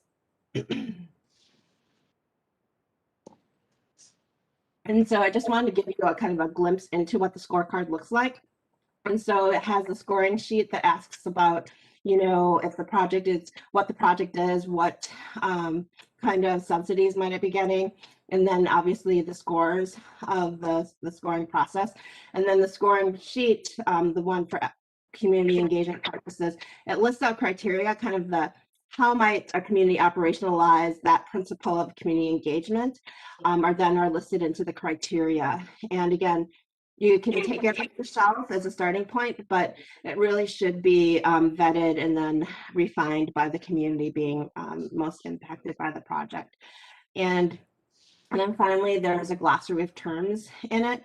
And that's actually been one of the more popular pieces of it because it helps to create that shared language that often prevents us from being able to have those discussions together. So the next slide. And so then the scorecard has been adapted to other purposes and uses by communities. And so Cycles for Change, an organization that unfortunately is no longer, they created a transportation scorecard. And all of these can be found on the Alliance website. But I just want to point out that their scorecard actually has 4 different principles that they use, and those are listed here: local vision. So again, that community centeredness, community power, creating that commitment and shifting that power to let community lead what the project does and means to the community. The inclusive design. Inclusive design is the intersectionality and relatively to what's accessible within the project, and then priority and connectivity, which kind of connects to the human-centeredness of the project. And so it's actually a really fabulous scorecard. I really encourage you to take a look at it. The next slide. The way they do it is they actually put important terms throughout their scorecard. And so one of the things that I learned when I came to the Alliance and talking to the Met Council and others was that community to the Met Council actually means the cities and municipalities. It doesn't actually mean community as I think about it, like my neighbors and friends, right? And so that was a learning point for me. And so they offer, you know, the definitions to make sure that people are having that shared understanding of what's being discussed throughout the document, as well as have a specific section on gentrification to really underscore that as an aspect of what communities are kind of fighting in the use of the scorecard. So next slide. So like I said, the use of the scorecard has just really grown. And so I call it scorecard enthusiasm. And so we actually have a table, a community of practice table. It's a learning table of users of the scorecard or those who are interested in using the scorecard. And so that's called the scorecard enthusiast table. We meet quarterly, and I'm more than happy to invite any and all of you to that. We also have the new emergent government scorecard enthusiasts, which I hope that many of you might have interest in, where actually members of the Met Council, well, not members, staff of the Met Council are leading this in partnership with the Alliance so that there can be discussions of using the scorecard from the government perspective, right? Because there's some challenges, I'm sure you all are already thinking of them, in implementing something like this. And so how can you apply these principles into your work to create more equitable outcomes in development projects? And then finally, the Alliance, we have been capturing case studies of the use of the scorecard because the scorecard has been used in many ways that are not just the intended way of scoring a single project. but have also been used to influence how resources get allocated, or like you just saw the transportation scorecard being very specific to a project. So those are different ways you can learn more about the scorecard and get connected with others as well that are using it. So next slide. So that's it. Thank you for listening. Again, you guys have a really strong understanding of equity and how it relates to transportation already. So I hope that this just offers some additional food for thought as you move forward in your work. Well, thank you so much for that presentation. It was, you know, as we have all these different presentations made to us, I think our understanding and is growing. We're becoming probably more effective, more. You know, it's a different lens that we're looking at things through, and it takes some time, as you say, to learn how to do that, because we've just kind of taken life for granted, a lot of us, you know, because that's just the way it is. As you pointed out, we're the product of people that set the rules a long time ago, and it causes you to look at life through a certain lens, and we need to be looking at it through a different lens. And this is one of the reasons we wanted to get embraced or immersed in transportation equity issues, and you've helped us a great deal today. So thank you for that. Other final comments as we wrap up from TAB members? Mr. Chair, may I? Commissioner Yes, Patel? please, Commissioner. First of all, thank you so much for this. And I was so excited to hear the scorecard at the end. That was so exciting to me to see that. And because I was just thinking about the project that some of you sitting around this table have very well known, or the 35W494. And we paused that because we needed an equity analysis. And I think that there was a lot of people fumbling in governments, trying to figure out what that was, what does it look like, and how do we measure it, and how do we get true equity into the project. And I think we're still not where we need to be. And I'm really hopeful that you will push and share and advocate very strongly to governments to look at a scorecard.